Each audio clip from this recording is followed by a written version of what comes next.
Hey, good afternoon, everyone. Okay, so it's Wednesday. We did a video yesterday. I'm going to go ahead and do one today just because it's Wednesday and we want to stay on schedule the best we can. Otherwise, we tried to do Tuesday, Thursday videos if something's happening in the market that's really significant. So today, not a whole lot has changed other than in wheat. We did start to get some of the action that we liked. Here's soybeans. This is the 360-minute chart of beans. What we ended up doing was coming up higher in the 830 bar, and then we pretty much just sold it right off. So if you look at this, we broke up out of this downward corrective channel, and then we've thrown back to it, and we held right at the top of it. So hopefully we see a little bit more strength coming out of here tomorrow. Obviously, anything now above the 1358 low is going to be considered as bullish. If you look at the 240-minute chart, it's the same setup. It looks really good. Anything above that swing low right there is where we want to stay above. And on the daily chart, you can see it just looks like an insignificant day, right? So we have up, down. It looks like a little hook reversal because of the red candle, but it's not a hook reversal. It's just that way because we gapped open. I think some of the weakness today was really the market trying to close that gap. It got to within, so yesterday's open was 1369. It got to within just about a half a cent of getting that full body gap closed there. But nevertheless, that is a gap. Could be a breakaway. We'll see how the market decides to react. We're looking higher. I just don't see any reason to be on the sell side of this market unless and until something like this gives way and we're able to break out, that 240 cloud, the 360-minute cloud, and ultimately down into this daily cloud. Okay, corn. Corn tried to get going today. It did close unchanged on the day. It tried to get above the 9-day moving average, just couldn't do it. We're getting some strength off of this divergence here. We've talked about this here in the office. There's a couple of different ways to count this. One is bearish, one is bullish.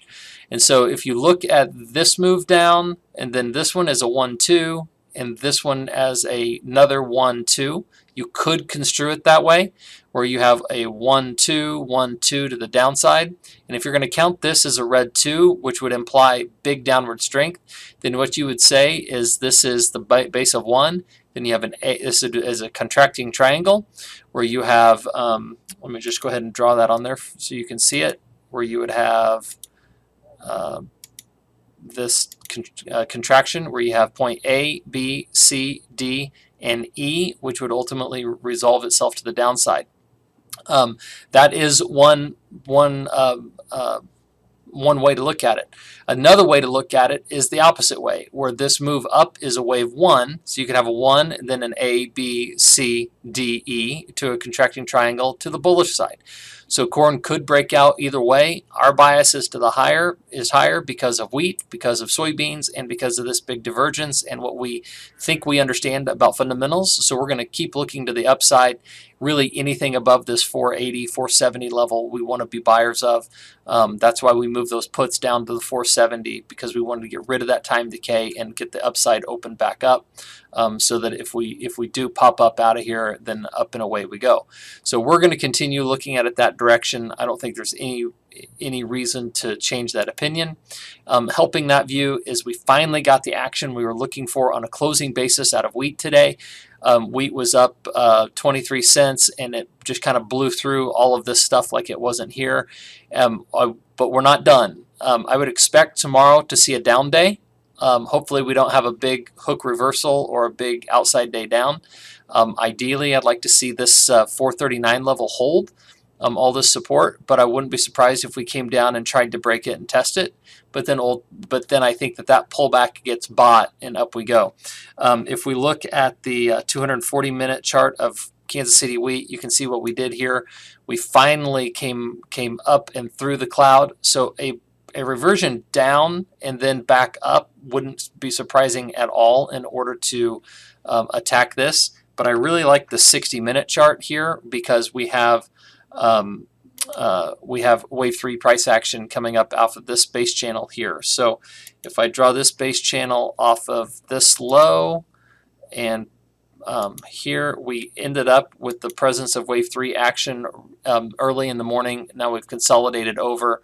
You can see this little flag formation that's forming right here on the 1 hour chart on Kansas City wheat. I think that's really bullish and bodes itself to higher prices.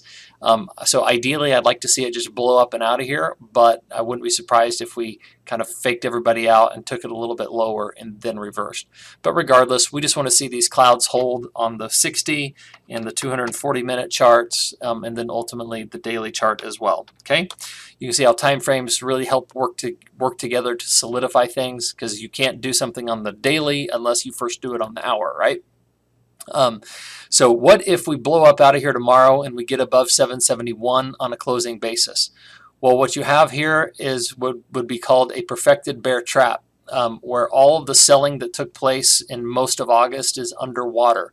Remember, this is what we're looking for in corn as well, for the bears to get trapped, to get buried, and then to have to cover, and for the bulls to really push the bids higher in order to really squeeze all the shorts out of the market, which can really push us to higher prices. So that's what we're looking for. That's what I think this is set up for, and something that we'd like to see, obviously, for a lot of reasons, the least of which is higher prices are just more fun and better for everybody's revenue. Our bias is always to the upside, because we live and breathe with you guys, and we are always in better moods when the grains are up than down.